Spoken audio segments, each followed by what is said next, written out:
Con el permiso de la mesa directiva, quiero hacer una referencia. Hace apenas una semana fuimos invitados cordialmente por el Poder Judicial a realizar un recorrido por los juzgados, las salas de oralidad,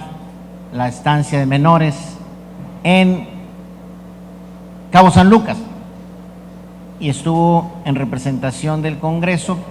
en esta visita nuestra presidenta de la mesa directiva y varios diputados que aquí nos encontramos. Pudimos conocer un conjunto de situaciones de dicho poder y a su vez pudimos exponer que nuestro pueblo, cuando menos en el que en parte me corresponde representar, está en un clamor, porque el fenómeno de la quiebra de algunas de las instituciones financieras que derivaron en la creación de conjuntos habitacionales y la venta de carteras entre unas empresas financieras y fiduciarias y otras, derivó en un fenómeno que hoy día duele. La población de Cabo San Lucas y de aquí también, en otra proporción, sufre porque en el clausulado de los contratos de compraventa o de las escrituras públicas con reconocimiento de adeudo, crédito hipotecario a largo plazo y reserva de dominio,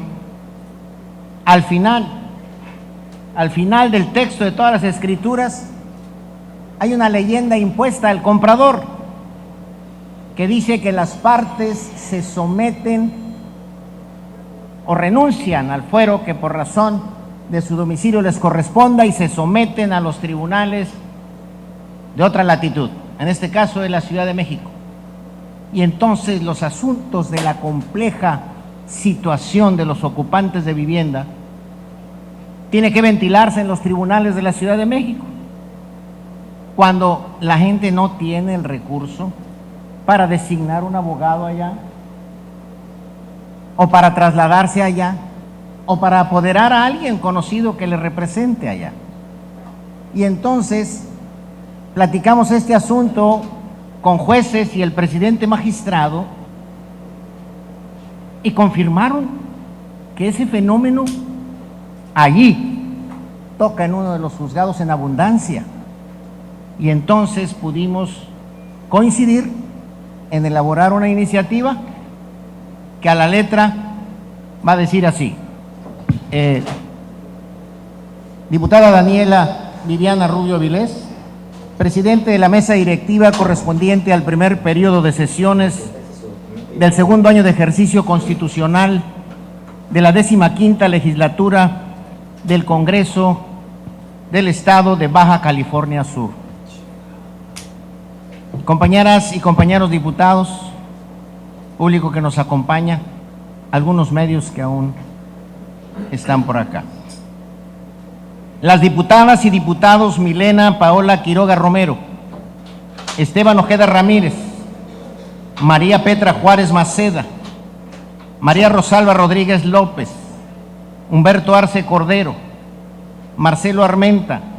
integrantes de la fracción parlamentaria del Partido Morena, así como el diputado sin partido Homero González Medrano y la diputada sin partido Soledad Saldaña Bañales, así como la diputada del Partido del Trabajo María Mercedes Maciel Ortiz, en uso de las facultades que nos confiere lo dispuesto en el numeral 57, fracción segunda de la Constitución Política del Estado Libre y Soberano de Baja California Sur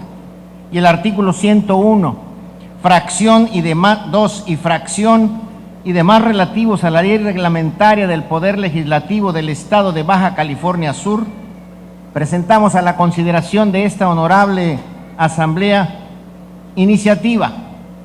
con proyecto de decreto por el cual se adiciona un párrafo segundo a los artículos 34 y 1744 y un tercer párrafo al artículo 2827 del Código Civil para el Estado Libre y Soberano de Baja California Sur. En mérito de lo anterior, ponemos a la consideración de las ciudadanas diputadas y los ciudadanos diputados la siguiente exposición de motivos. El acceso a una vivienda digna y de calidad constituye en México un reto en la elaboración y ejecución de políticas públicas gubernamentales de mejoramiento de la calidad de vida de la población y combate a la pobreza. Las limitaciones en el acceso a opciones de vivienda y las condiciones precarias habitacionales de la población de menores ingresos se refleja en un alto porcentaje de los hogares pobres con viviendas en las que el hacinamiento, la mala calidad de sus materiales, el reducido espacio o la carencia de servicios básicos como el agua, luz o drenaje tienen relación directa con la pérdida del ingreso y, consecuentemente, deterioro de sus condiciones de vida que en las últimas décadas padeció la población del país hasta alcanzar una cifra cercana al 50% de quienes padecen pobreza. En tales condiciones, el crecimiento desordenado de las ciudades o las limitaciones de los gobiernos para dotar de infraestructura social básica a los sectores de la población de menores recursos terminaron de complicar un escenario donde la urgencia en la aplicación de las políticas públicas, si bien generó una presión que incrementó los recursos destinados en su atención, tal inversión no fue acompañada de la responsabilidad y atención gubernamental adecuada, por lo que en muchos casos se presentaron lamentables esquemas de corrupción que propiciaron los fraudes en la adquisición de las viviendas, la mala calidad de sus materiales, la pequeñez de las mismas o falta de articulación y planeación que dejó a múltiples asentamientos sin el necesario acceso a infraestructura social básica como agua potable, electricidad o drenaje. En tales condiciones, la vulnerabilidad en que se colocó a miles de personas demandantes de vivienda, que tuvieron que luchar por la dignificación de sus espacios, ha propiciado la judicialización de innumerables casos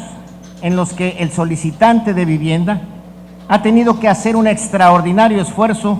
para hacer valer sus derechos en el acceso, uso y goce de los inmuebles en cuestión. Y es en este punto donde, además de las dificultades que conlleva un litigio de esta naturaleza, se da una circunstancia que, a pesar de no parecer trascendente, coloca al solicitante de vivienda en una condición de desventaja frente a las sociedades inmobiliarias y empresas hipotecarias cuando en los contratos aparece y obliga a la firma y, por tanto, a la aceptación y validez de renunciar al fuero domiciliario ante un eventual litigio, acogiéndose a la acción de los juzgadores asentados en otras entidades federativas, hecho que en la práctica ha venido constituyéndose en la imposibilidad para la debida atención por parte del solicitante de vivienda, quien no siempre cuenta con las condiciones económicas para el traslado a otra entidad o el pago de un abogado que dé seguimiento al litigio allí donde se lleva a cabo, y por lo tanto en un seguimiento deficiente que en muchas ocasiones termina tan solo cuando se entera del desenlace del mismo al llegar al juzgado local un exhorto para coadyuvar en una orden de desalojo tras un resultado favorable para el ente hipotecario. Consideramos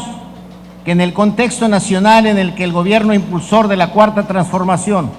ha hecho explícita su intención de modificar la política de vivienda en el país, planteando como eje de sus acciones el cumplimiento de las obligaciones del Estado relativas a promover, respetar,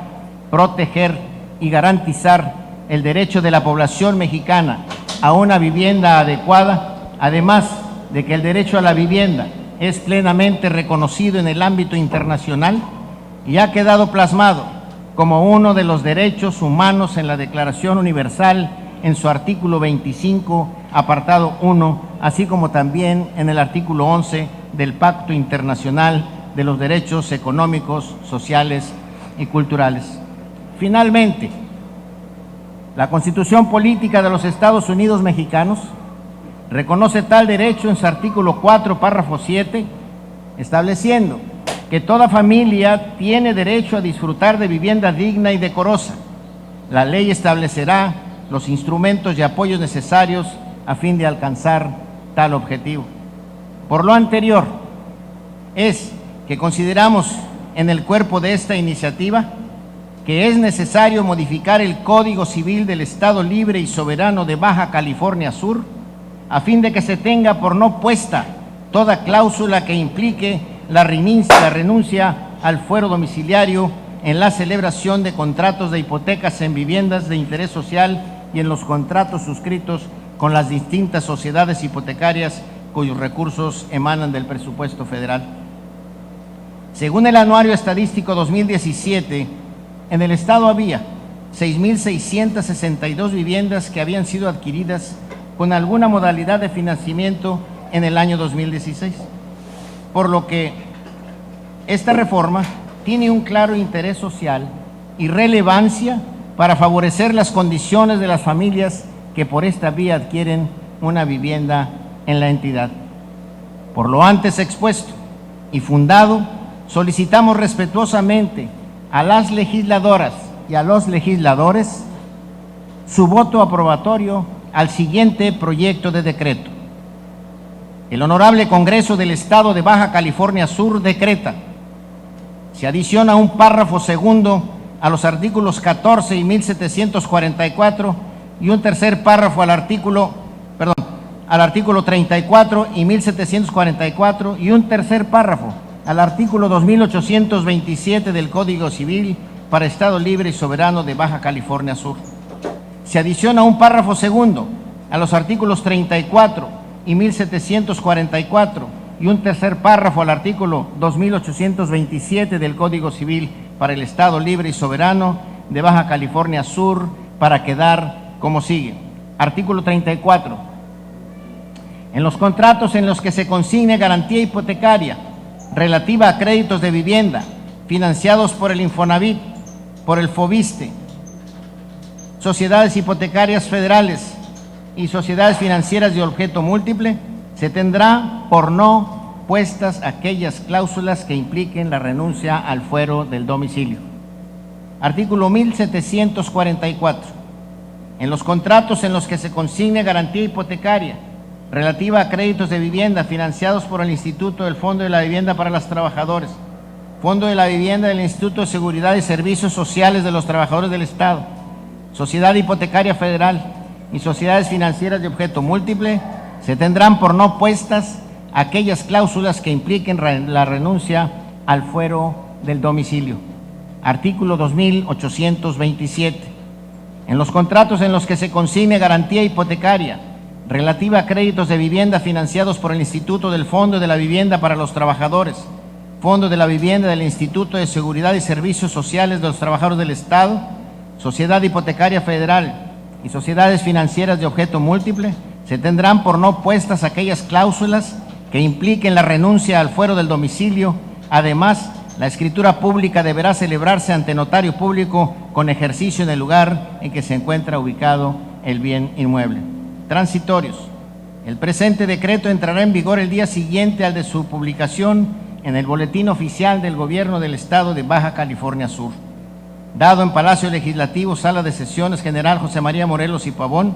del Poder Legislativo de Baja California Sur, el jueves 3 de octubre de 2019. Firman: diputado Homero González Medrano, diputada María Rosalba Rodríguez López, diputado Esteban Ojeda Ramírez, diputado Humberto Arce Cordero, diputada María Petra Juárez Maceda, diputada Milena Paola Quiroga Romero, diputado Marcelo Armenta, diputada Soledad Saldaña Bañales, diputada María Mercedes Maciel Ortiz. Es cuanto.